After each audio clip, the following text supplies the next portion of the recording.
जय श्री राम।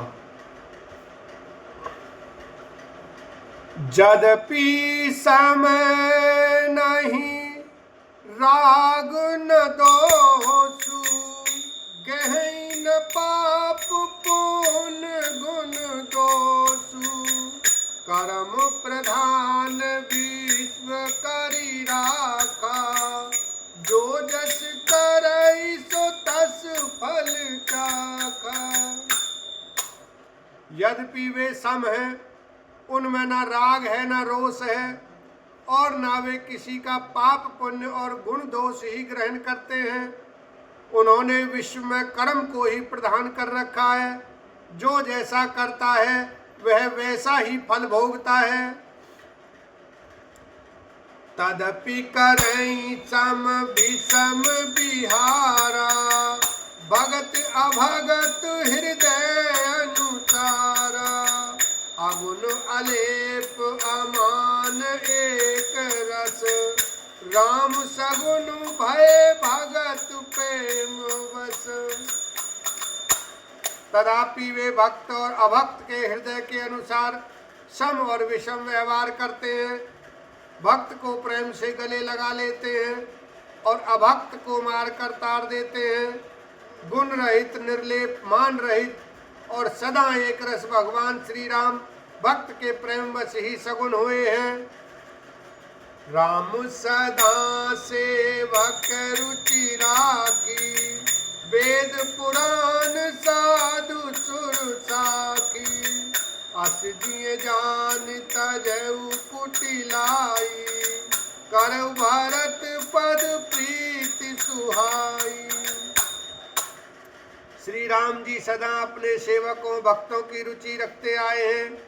वेद पुराण साधु और देवता इसके साक्षी हैं।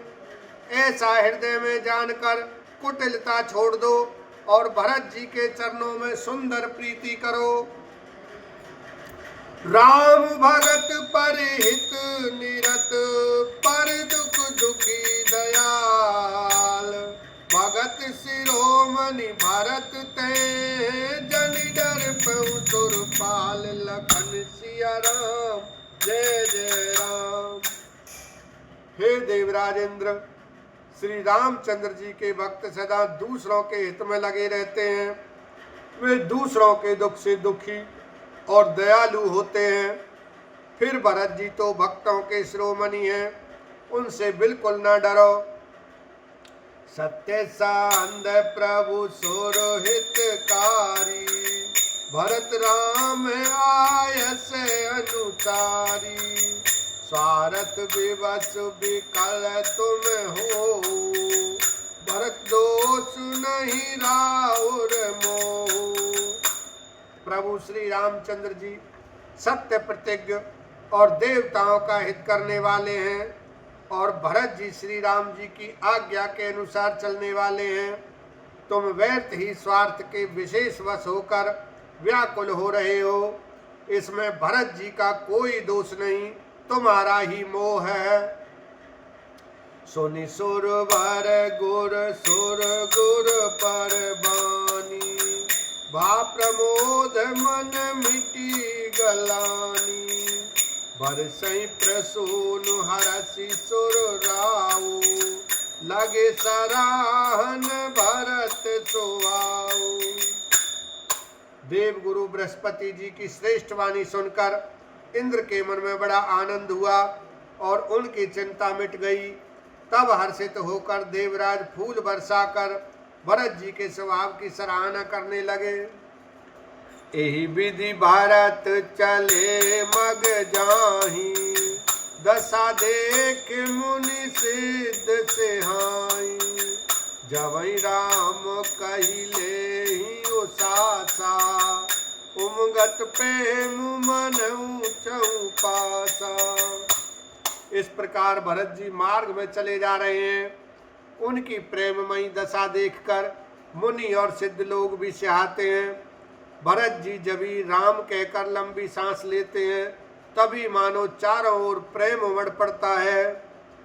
द्रवहि बचन सुनि कुलिस पसाना, कुरजन प्रेम न जाए बखाना।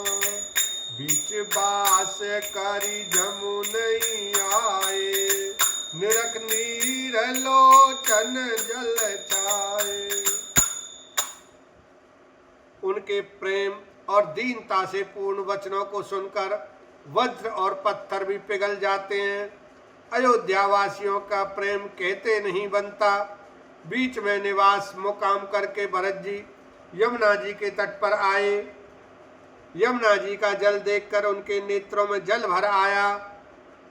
रघुवर बरन बिलो की बर बारी समेत समाज, होत मगन बारिद बिरह चढ़े विवेक जहाज। लखन सिया राम जय जय राम।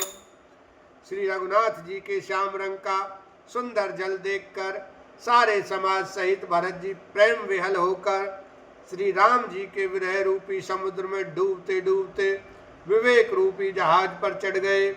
अर्थात यमुना जी का श्याम वर्ण जल देखकर सब लोग श्याम वर्ण भगवान के प्रेम में विहल हो गए और उन्हें न पाकर विरह व्यथा से पीड़ित हो गए। तब भरत जी को यह ध्यान आया कि जल्दी चलकर उनके साक्षात दर्शन करेंगे। इस विवेक से वे फिर उत्साहित हो गए। जमुन तीर ते ही दिन करी बासु, भयउ समय समय सबहि तो पासु। रात ही घाट घाट किय करनी, आई अनगित जाहि न बरनी। उस दिन यमुना जी के किनारे निवास किया। यमुना अनुसार सबके लिए खान पान आदि की सुंदर व्यवस्था हुई।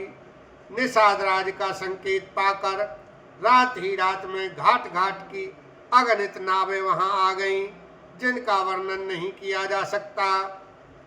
प्रातः पार भय एक ही खेवा, तो से राम सखा की सेवा। चले नहाई नदी सिर नाई, साथ निषाद नाथ दो भाई। सवेरे एक ही खेवे में सब लोग पार हो गए और श्री रामचंद्र जी के सखा निषाद राज की इस सेवा से संतुष्ट हुए। फिर स्नान करके और नदी को सिर नवाकर निषाद राज के साथ दोनों भाई चले। आगे मुनिवर वाहन आछे, राज समाज जाई सब पाछे। तेहि पाछ दो बंधु पयादे, भूषण बसन बेस सुठी सादे। आगे अच्छी अच्छी सवारियों पर श्रेष्ठ मुनि हैं, उनके पीछे सारा समाज जा रहा है और उसके पीछे दोनों भाई बहुत सादे भूषण वस्त्र और वेश से पैदल चल रहे हैं। बोलो श्यावर रामचंद्र की जय, उमापति महादेव की जय, भरत लाल की जय।